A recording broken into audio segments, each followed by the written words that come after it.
que você vê a medicina e o avanço tecnológico, como é que essas coisas estão chegando juntos ou não estão chegando juntos? Como é que a sociedade usufrui ou não usufrui desse imenso avanço da tecnologia e do conhecimento? Eu entendo que a ciência médica, ela congregue diferentes aspectos de diversas ciências. E isso é o que traz a ela a característica fundamental de que nem tudo aquilo que deveria ser exato tem a exatidão necessária para a resposta que você precisa.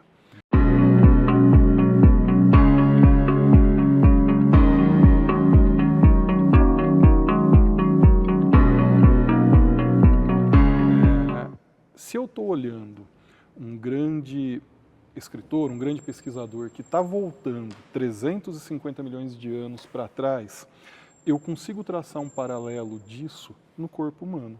Por quê? Porque o corpo humano ele é um conglomerado de células e a célula vem inicialmente de uma única célula da fecundação.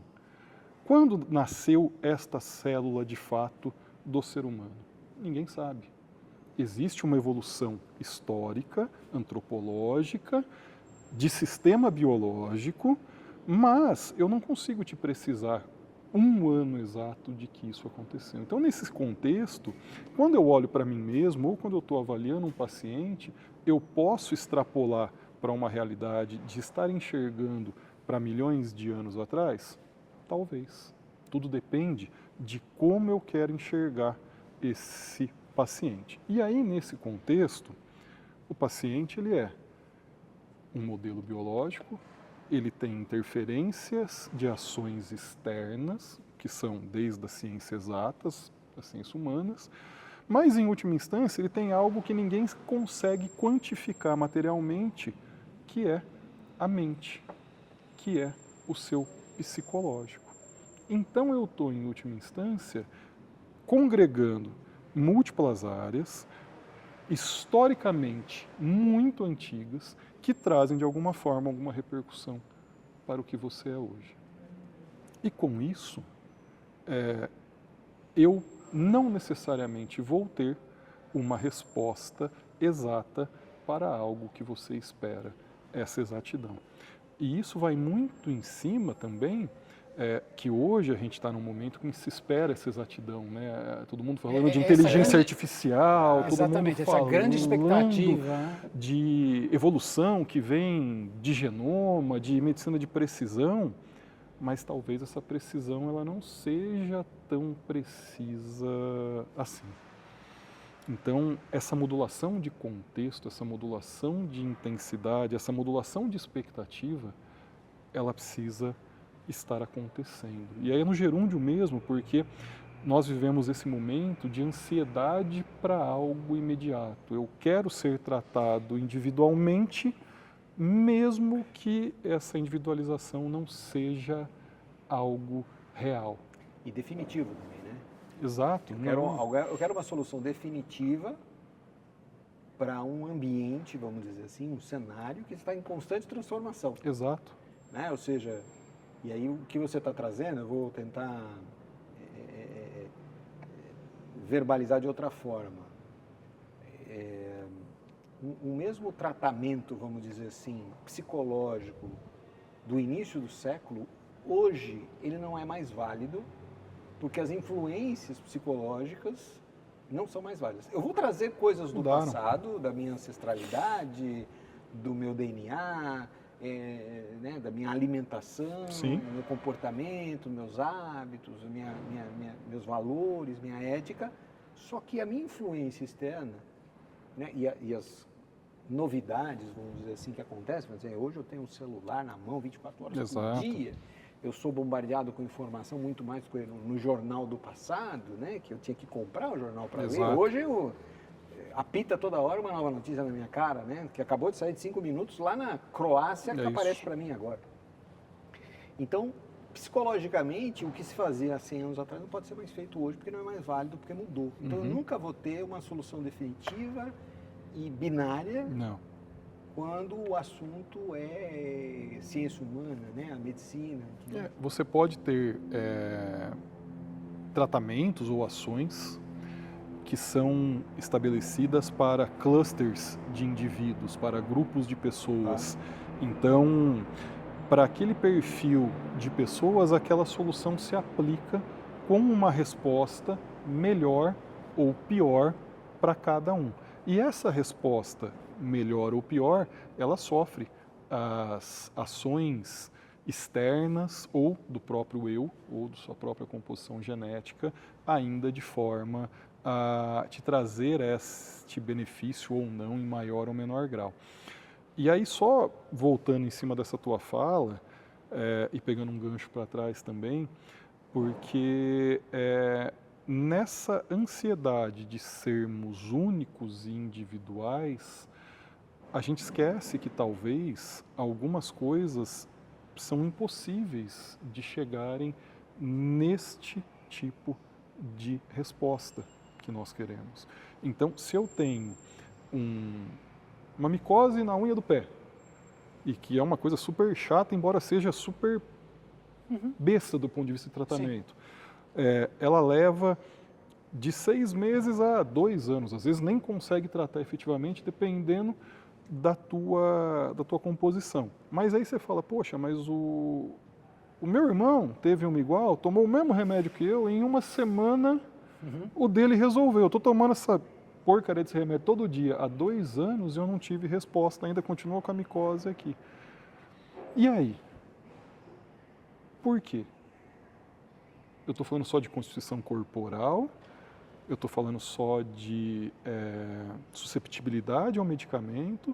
Ou, de repente, você que continua com esta micose está usando um cortador de unha de alguém que está contaminado, mas que para outra pessoa nem dá nada, porque ela tem uma resistência. Hábitos diferentes. Você entendeu? Então, é óbvio que com os avanços dos últimos 20, 30 anos, especialmente, eu costumo falar que a gente, na área da ciência médica, a gente busca trazer estudos cada dia mais robustos, com grandes modelos estatísticos, para trazer, talvez, uma resposta mais afunilada para grupos menores de pessoas, a ponto de eu ter a minimização das interferências externas para aquele perfil de tratamento, entendeu?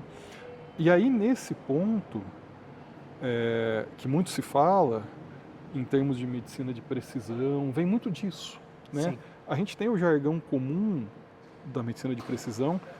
Então, quando a gente fala de medicina de precisão, com aqueles conceitos que estão no jargão de todos nós, comum mesmo, de que a medicina de precisão está relacionada a testes genéticos de última geração, a terapias gênicas de última geração, a fazer terapias inovadoras, cirurgias robóticas milimetricamente calculadas. Tudo isso está no conceito. Mas a medicina de precisão ela pode ser muito mais ampla. Em que sentido? A partir do momento que eu começo a usar um modelo robusto de análise estatística de grandes grupos em que eu consigo determinar interferências casuais ou não de determinadas ações frente a doenças específicas, e eu consigo ir afunilando isso até um ponto em que eu transponho de grupos de milhares para grupos menores, isso é uma medicina de precisão.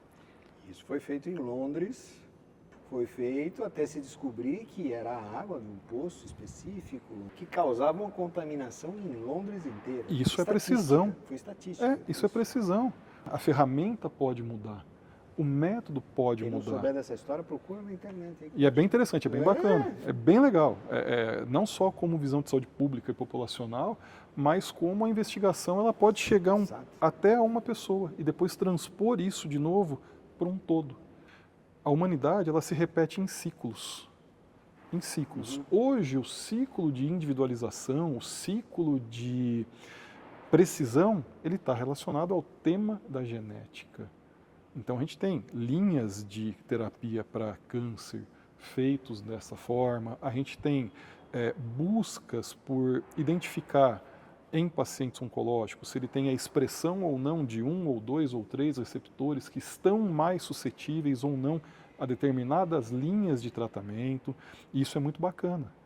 Mas eu vou conseguir, no momento de hoje, nós estamos falando de 2025, pode ser que daqui 2026, pode ser que 2027 o que eu estou falando é totalmente ultrapassado. Eu vou conseguir chegar no ponto de falar assim, olha, a terapia para o Sérgio, para uma doença X é essa, para a mesma doença no Mauro e no Géser, são diferentes? Talvez ainda não. Mas, de novo, não está no termo hype da medicina de precisão, que é totalmente voltada para a genética. Mas, Géser, nesse momento, se alguém não percebeu, Pode ser que hoje não. o nosso convidado é um médico, o doutor Sérgio Dias, nefrologista, e o mais legal, além de nefrologista, um amante das ciências exatas, da precisão, de inteligência artificial, de modelos matemáticos, de estatística, como vocês estão ouvindo ele falar. Ele foi corrompido. Foi corrompido. Foi corrompido. Obrigado, Sérgio, por estar aqui com a gente hoje. Eu que Pela agradeço. estatística, pela inteligência. Foi corrompido. Já não é mais um puro sangue. Não. É igual o engenheiro que aprendeu a administrar. E qual a importância Pode fazer disso? Qual a importância das exatas?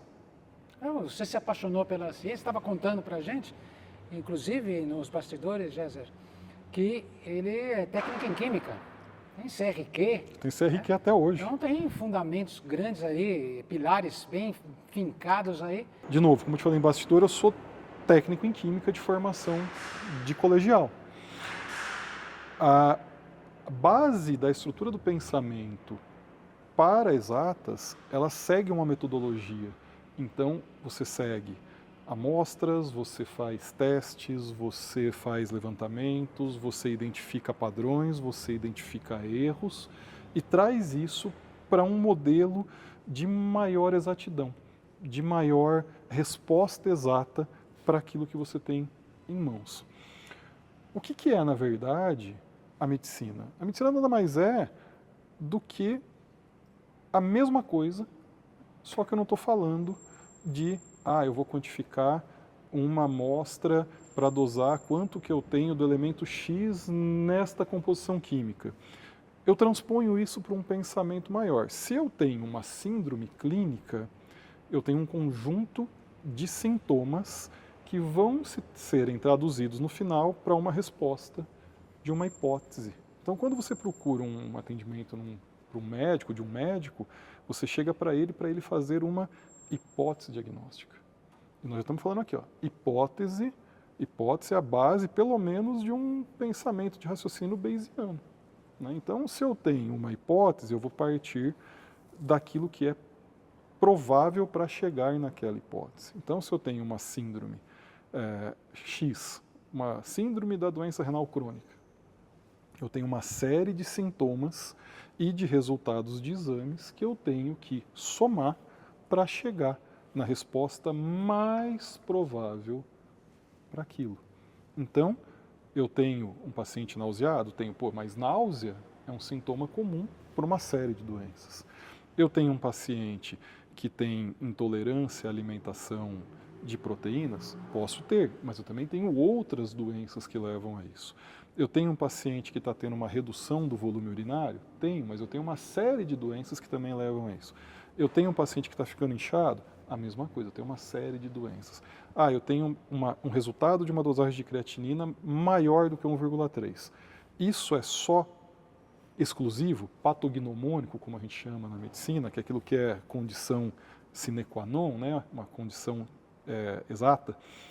Dá na doença renal crônica? Não, eu posso ter também na doença renal aguda, eu posso ter por outras coisas. Então, quando eu vou somando essas probabilidades e trazendo resultados outros de exames, para modular isso eu falo, a sua hipótese diagnóstica mais provável é uma doença renal crônica, mas ela pode ser uma insuficiência renal aguda, se tiver algum outro comemorativo, ela pode ser não somente uma doença renal crônica, mas ela pode ser uma doença renal crônica secundária a hipertensão, diabetes, uso crônico de inflamatório, e uma infinidade de outras possibilidades. Então, se eu tenho essa estrutura de pensamento, eu me condiciono a buscar sempre o maior número de hipóteses para chegar, de variáveis, para chegar numa hipótese mais correta. Mas você está colocando aí, né, Sérgio, um raciocínio lógico das exatas. Isso. Das exatas. E, pela tua experiência, pelo teu conhecimento, né, a Academia de Humanas da Medicina, ela tem esse raciocínio, sabe? Ela faz isso? Ela desenvolve no médico? Não. No médico ou qualquer profissional das humanas, ela provoca esse raciocínio lógico que você está explicando, amostral, eliminação de hipóteses, combinação de resultados? De um modo geral, não. De um modo geral, não. O pessoal sai com esse raciocínio que você está mostrando, é um raciocínio lógico. É um raciocínio lógico. É um raciocínio lógico. Que às vezes até em engenharia a gente tem problema. Muito. Fala, amigo. 2 e 2 é 4. Porque o lógico nem sempre é lógico também. Você entendeu? Então, é isso. Eu até brinco, porque eu um dia fui ao hospital, pronto-socorro, e estava ali, claro, ali um protocolo de atendimento da cor da pulseira. A pulseira tem o nome de uma cidade da Inglaterra, né? Inclusive, o protocolo, esqueci. Manchester. De Manchester, exatamente. Protocolo de Manchester. Eu fui ler o protocolo de Manchester porque, para mim, era o que eu ensino na metodologia do QRQC. Isso é resolução de problemas. É o protocolo. Aí eu falei, caramba, a medicina sabe mais de qualidade do que eu, que vim da engenharia. Mas você está me dizendo que não, que esse raciocínio lógico não é natural. As pessoas acabam fazendo esse raciocínio de maneira impensada, o que é ruim. Porque se você tem isso estruturado, fica mais fácil de você chegar numa resposta. Você está falando que o médico não tem que ser humano. Não, nada disso, são coisas distintas. Você tratar uma pessoa bem é totalmente diferente da tua formalização de pensamento para chegar num resultado, tá? Mas olha que curioso, a gente está falando muito de precisão, nós estamos falando muito de trazer algo com minimização de erro ou trazer qualidade, e nós estamos falando de um modelo de ensino que foi estruturado talvez na década de 60, na década de 50, e que a evolução veio de muito maior intensidade nos últimos 20, 30 anos. Tá? Mas, como que essa evolução acontece? Eu saio daquela condição do médico ter a sua plena e total capacidade de tratar alguém com base no seu conhecimento, que é formado às custas de repetição e memorização, tá? E começo a confrontá-lo com o seguinte: doutor, saiu agora um trabalho, um projeto de pesquisa, na verdade, que convenientemente se chamaram de trabalhos, na revista XYZ, dizendo que o tratamento de hipertensão é muito mais eficiente usando a terapia X do que comparado com a Z, com a H. Aí o médico fala, mas na minha experiência clínica, a minha resposta é melhor com um remédio que nem está aqui. Ele tem autonomia para fazer isso? Tem. Porque a experiência, de fato, ela pode transpor um conceito matemático, estatístico, que eventualmente nem foi feito no Brasil. E aí a gente tem as diferenças socioculturais e de populações que interferem no resultado. Étnicas. Também, isso, exato, interferem. Ele pode usar o seu tratamento? Pode. Só que isso começa a vir com uma frequência muito maior, mas muito maior. Passa a ser resistência à mudança, você quer dizer? Pode ser uma resistência à mudança. O que ele tem que entender é que assim, a experiência profissional dele é extremamente válida, é importante e faz todo sentido. Mas, na média, e de novo é matemática, se ele usar o que está naquele trabalho e que foi protocolado por uma sociedade de classe que tem os seus experts fazendo, a chance dele errar é muito menor para a média da população que ele está atendendo. Gente, de novo, eu estou falando de parametrização. Eu estou falando de entendimento de conceitos de amostra, de estatística. E eu estou falando em, cada dia mais, matematização de modelo biológico. Tá certo que tem uma série de trabalhos que são Esse é o feitos. grande problema, né, por causa dos inúmeros bias que a gente tem. Então, O erro. e as pessoas confundem, graças a Deus menos hoje É em uma dia. estatística não parametrizada, porque as pessoas morrem atropeladas, não morrem da doença. Mas Então, na hora que você vai tratar isso estatisticamente, é um pepinaço, né? Então, foi. Hoje você tem um monte de modelo que consegue normalizar algumas ações externas e trazer isso para uma realidade mais matemática da coisa, vamos dizer assim, com uma menor chance de bias, de viés. Tá? Mas a gente tem um problema que talvez ele seja mais estrutural, que é das pessoas confundirem correlação com relação de fato. Ah, sim. E aí, se eu não trago para este profissional a formação clara disso desde cedo, provavelmente ele tem uma facilidade maior de receber conteúdo com viés estruturado naquele trabalho. Então, mas quando você fala de confundir correlação com relação de fato, né? Assim, como a academia, né? A universidade, os cursos, ou até as escolas de medicina prática, né? O médico ali fazendo residência, né? Ele vai aprender a diferenciar correlação com relação de Então, fato. eu me recordo que uma das primeiras matérias que eu tive no primeiro ano foi a matéria de bioestatística. Eu falei, Jesus Cristo, eu vim fazer medicina para ver paciente, não para ver estatística. E uma estatística dada nos formatos do final dos anos 80, 90. Né? E a aula era de sábado, de manhã. Ou seja, inócuo, ninguém estava nem aí, era para cumprir tabela. Por mais que o profissional tentasse, cara, isso aqui é irrelevante, é irrelevante. Porém, ao longo dos anos, eu fui entendendo que aquele déficit que tinha ali, ele era fundamental para que eu não comprasse gato por lebre de uma série de outras coisas, e eu fui me aprofundar de outras formas. As escolas hoje, elas tendem a trazer alguns cursos inseridos ali sobre avaliação de tecnologia, sobre medicina baseada em evidências, que para mim é fundamental para qualquer profissional, não só da área médica, mas de saúde, né? Mas, de novo, se eu não moldo a estrutura de pensamento do profissional desde cedo, de uma forma um pouco mais lógica, ele vai continuar sem entender o benefício que talvez a medicina baseada em evidências traga para a vida real dele e para o paciente dele. Entendeu? Então, eu acho que a base, ela vai ser aprimorada, já está sendo, mas a velocidade que as coisas estão acontecendo hoje, ela está passando por cima. A tecnologia, a inteligência artificial, a rapidez do processamento. A quantidade de papers, né? Assim, é absurdo, está todo mundo querendo... E a É capacidade uma indústria de lucrativa, né? cruzar É uma indústria informações, extremamente né? lucrativa, a farmácia, né? A indústria farmacêutica. É uma indústria extremamente lucrativa e você tem papers saindo aos montões. Sim. E aí tem um profissional da medicina com capacidade, pensamento crítico, de interpretar tudo isso. É complicado. Então, é uma estruturação.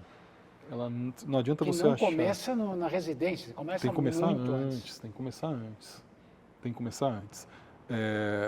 Eu espero, de fato, que isso Agora, evolua. Eu vou falar a palavra intrometido, né? Mas eu vou ser, talvez até... Nosso público está acostumado. Está acostumado a ser intrometido. Não, eu vou propor uma ruptura. Porque assim, o que a gente vê? Eu estudei engenharia, mas fui trabalhar com qualidade. O cara fez administração e também veio trabalhar em engenharia. Eu fiz psicologia, mas eu trato de gestão humana, né, de recursos humanos. Sim. Eu fiz engenharia, mas eu sou gerente de recursos humanos. Eu fiz advocacia, nós já entrevistamos um advogado que virou gestor de recursos humanos. Ou seja, você tem uma migração Sim, de carreira. sim. Né? Será que nós não estamos falando aqui que a medicina precisa se agregar? Eu digo medicina ampla, não estou falando do consultório, da sala de cirurgia, não estou falando disso. Maior. Eu estou falando do complexo que faz a gestão médica, de saúde, de estudos, de ciências. De repente eu estou falando coisa que eu não sei, tá? E aí, por isso que eu estou falando que eu estou sendo intrometido. De agregar outras disciplinas e outros profissionais que têm essas características e esse pensamento, para ele contribuir, para ele se interessar pelo mundo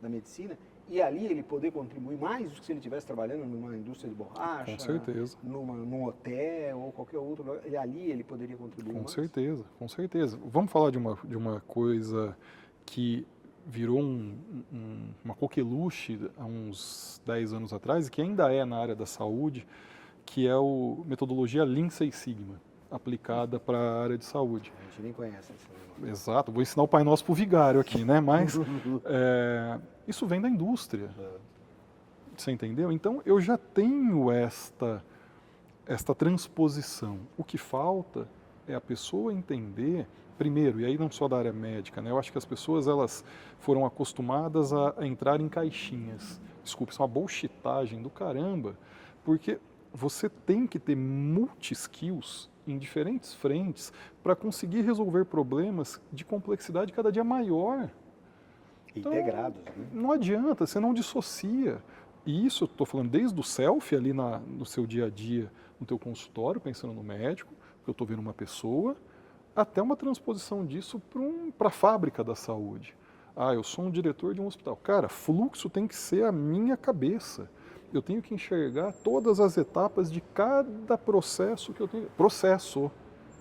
Gestão financeira, processo. Lean é o básico, não é só Lean, tem uma série de outras metodologias, mas o Lean virou o jargão comum, né? Outra coqueluche na área de saúde, Value Based Healthcare, VBHC, professor Michael Porter dos Estados Unidos, fundamentos de economia, valor, todo mundo fala, eu quero ter valor. O que é valor? Valor é uma equação matemática entre desfecho sobre custo, que tem benefício sobre custo. Então, estou trazendo econometria para dentro. Todo mundo fala, eu preciso fazer avaliação de impacto. Todo mundo quer tecnologia em tudo. E está certo, é isso que faz a evolução nossa como sociedade, como ser humano. Mas ninguém quer pagar o custo dela, mas quer jogar a conta para alguém pagar.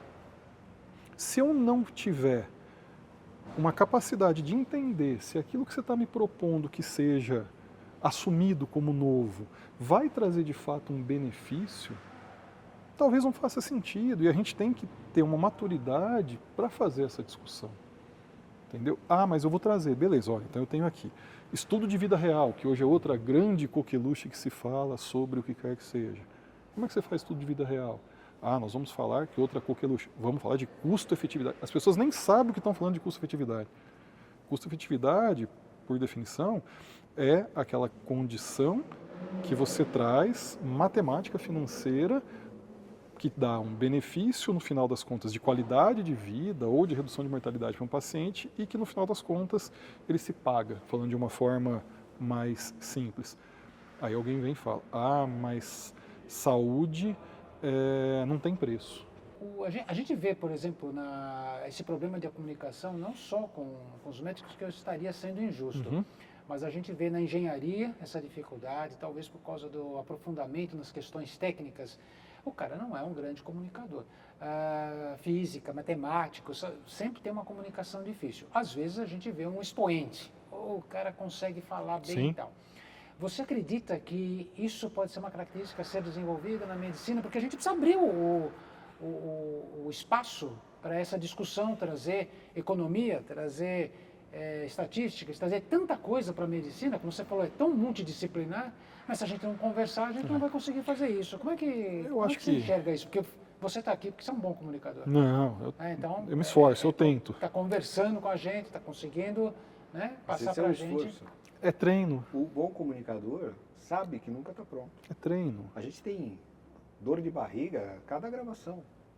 A gente está nervoso, a gente escreve, a gente anota, a gente repassa, ele manda para mim, eu mando para ele. o roteiro, para o que a gente vai falar, perguntar, porque a gente nunca acha que está pronto. Né? Eu vou pegar esse teu gancho e vou te responder. Eu estudo muito, li muito sobre estratégia.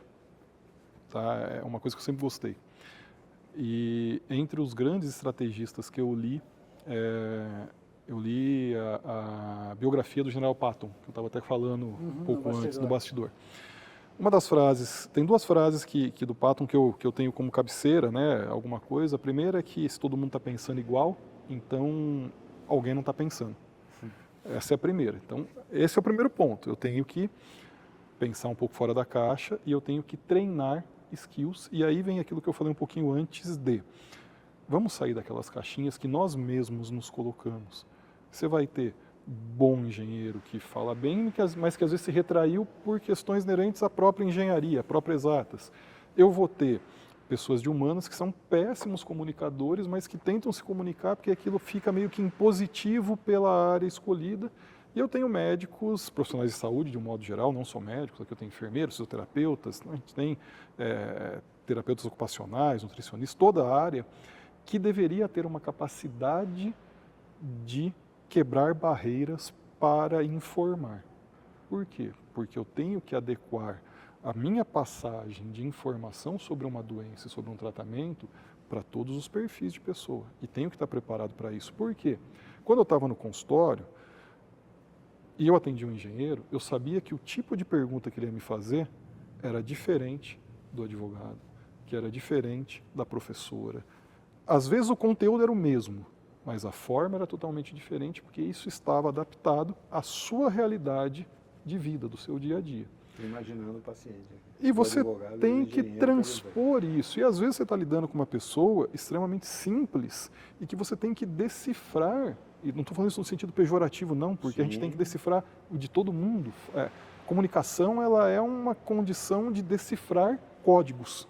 Então, às vezes você vai falar, um advogado vai falar num nível tão rebuscado, de uma linguagem tão fora do comum, que eu não vou entender o que ele está falando. Exato. Então, só estou transpondo para as pessoas não... um monte de acrônimos que você também não vai entender. E está tudo bem, só que eu tenho que adequar. Só que isso, de novo, é treino. É treino. Hoje muitos falam em soft skills, se fala em trazer algo para uma forma mais palatável, e eu acho que esse é o caminho. Só que você tem pessoas que nascem prontas, que são talvez os expoentes, sim, mas a imensa maioria não nasce pronta para tudo. E o treino é necessário. Aí eu vou pegar o gancho com essa segunda frase do General Patton, que ele dizia que quanto mais suor eu derramar no treinamento, menos sangue eu derramo no campo de batalha. Eu não vou estar pronto.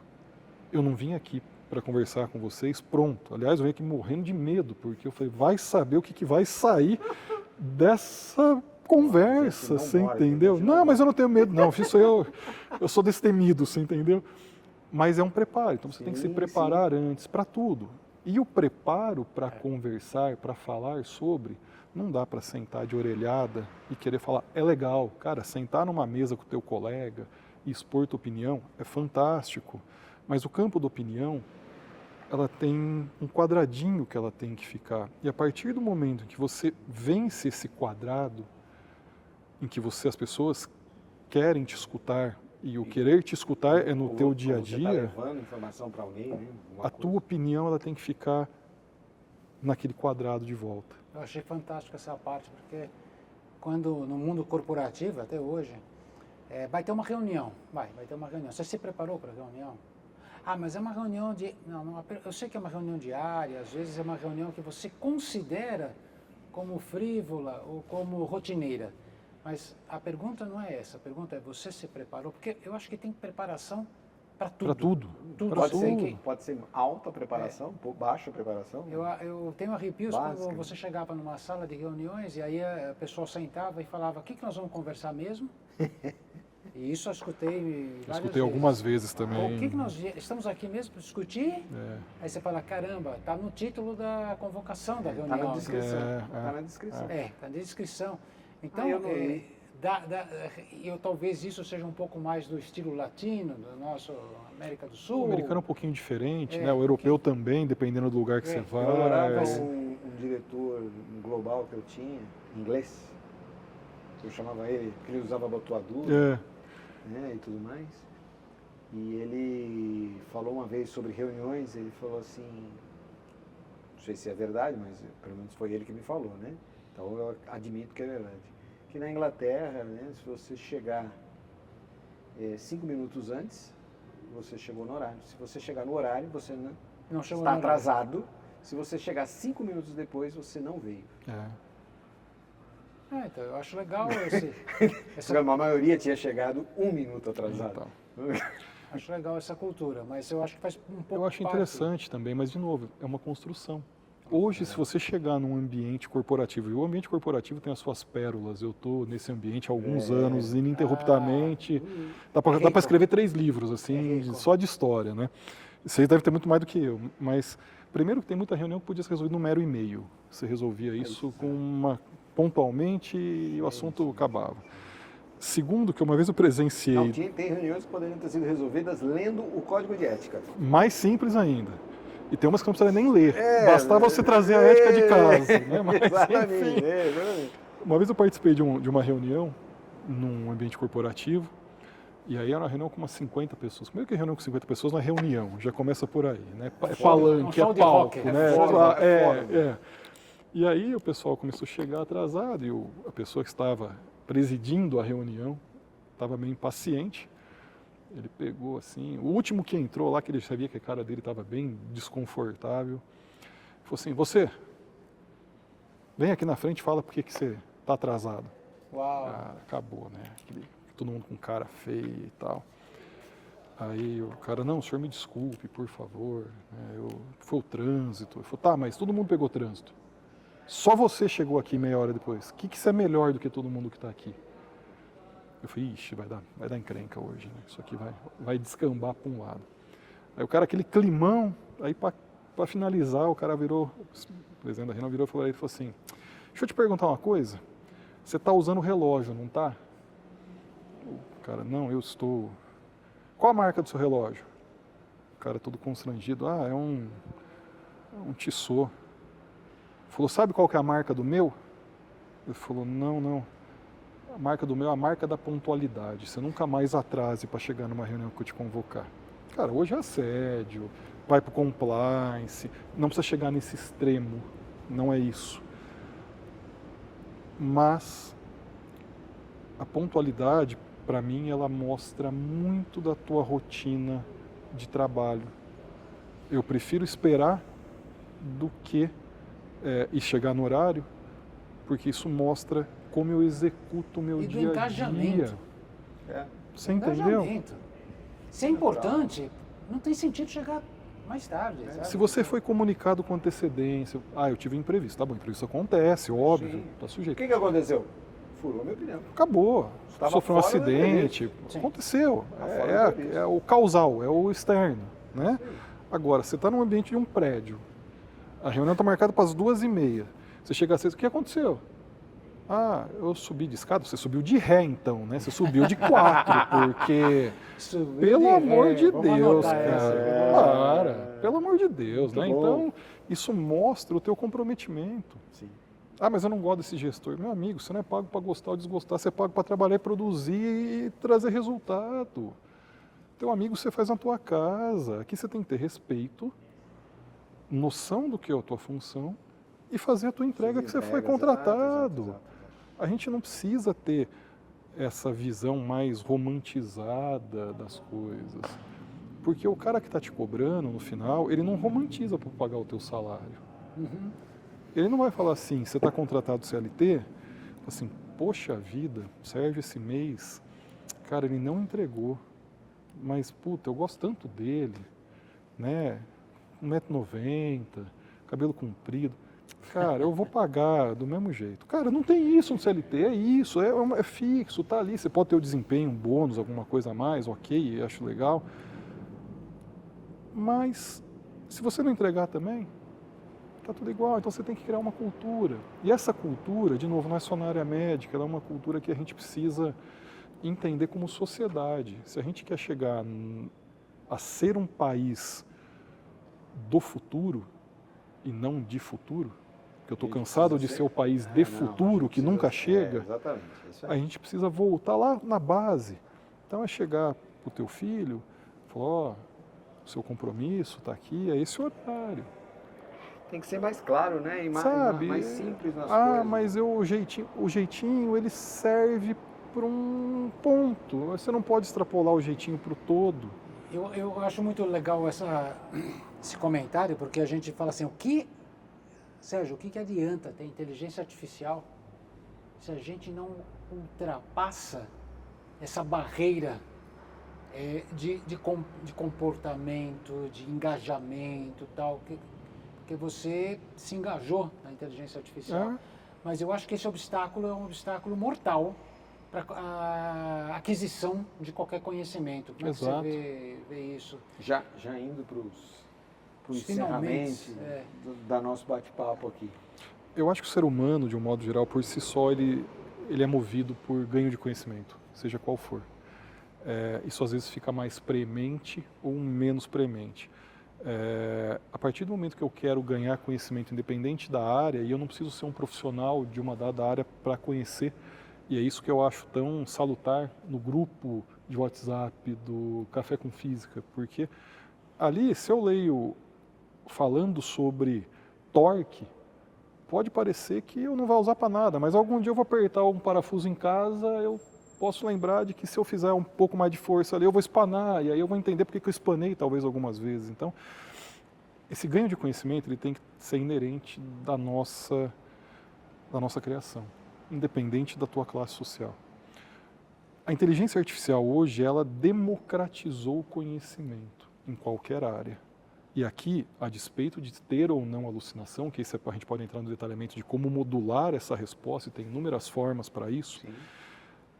Posto é que se eu quiser saber hoje sobre física quântica e entender fundamentos básicos, eu tenho acesso.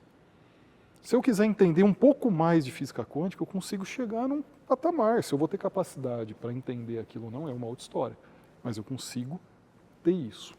A inteligência artificial, ela serve para isso. E eu acho muito, de certa forma, triste, mas também interessante, quando eu vejo que sai uma nova ferramenta, uma nova capacidade de inteligência e 80% das pessoas vão lá para fazer um desenho. Cara, é legal o desenho, eu acho que faz parte, você não tem que ser técnico o tempo inteiro. Eu fiz também, tá? Então não tô criticando, não é isso. Mas não só isso, além do desenho, cara, aquilo pode te trazer tanto conhecimento para o dia a dia, coisa simples. Quero melhorar a feijoada que eu faço no final de semana. Eu uso esses ingredientes. No que eu posso melhorar? Ela vai te dar uma receita melhor ou pior. Quero um ingrediente mais caro, quero um ingrediente mais barato. Traga isso para o teu dia a dia. Você vai melhorar o teu conhecimento, você vai trazer conhecimento melhor para quem está ao teu redor, e isso, no final das contas, vai trazer uma evolução para a gente como sociedade. A gente tem que vencer a barreira, a gente tem que vencer a limitação que nós mesmos nos colocamos. E que, ok, você não vai sair, você vai falar, você vai se limitar? Óbvio que eu não vou sair daqui fazer salto com vara. Você entendeu? Não tem, compatível com o meu físico, com a minha idade, com tudo que eu me programei na vida. Mas nada me impede de querer saber se o sabão em pó que eu uso para lavar a roupa na minha casa vai me trazer mais cheiro ou mais chance de eu ter uma reação ou alguma coisa. E antes, energia, né? Eu tinha que ficar debruçado em cima de coisas do Google e criando uma estrutura para chegar numa resposta final. Chegar nesse ponto. Hoje ele faz isso para você. Em segundos. É verdade. Então a gente precisa transpor isso. Muito bom. A gente precisa dar esse salto. Fantástico, Sérgio. Imagina, eu que agradeço. Brilhante. Agradecemos muito o seu tempo, a dedicação de ter vindo aqui. E como você falou, né? Eu me preparei. Todo mundo se prepara para isso aqui. Sempre. Você acordou hoje, falou, tenho que me preparar, tenho que pensar. Para, que isso, vou falar com 2 PhD lá, eu preciso... respostas. Então eu acho brilhante. Fui estudar um manual de engenharia antes, dar uma olhada. Muito bom. A gente agradece muito. Eu que agradeço. Esse é o intuito. Trazer reflexão, trazer discussão, trazer pensamentos para que quem está assistindo também reflita como nós estamos refletindo aqui, discutindo e possa agregar e melhorar o seu conhecimento, a sua condição de vida, a sua visão de vida. A gente não traz verdades aqui, nem a nossa intenção, mas trazer reflexão para todo mundo. Eu que agradeço, pessoal. Agora, Géser, fala lá que o pessoal tem que assistir, dar um link, e você que chegou até aqui, teve a paciência de chegar até aqui. Sininho. Pede lá, curta, compartilhe, se inscreva, convide amigos e inimigos a se inscreverem, né, a família toda. Seu médico. Seu médico. O seu médico é importante, hein?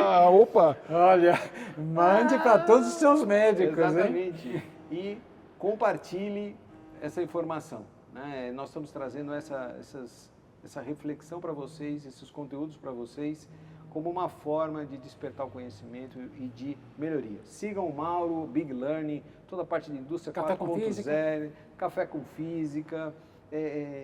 Sigam, compartilhem também, vejam lá todos os trabalhos, Géser Maturos, com a parte de gestão de pessoas, eficiência, melhoria contínua. E a gente espera você no próximo episódio. Valeu? Abraço. Tchau, pessoal. Obrigado, Sérgio. Pessoal. Obrigado.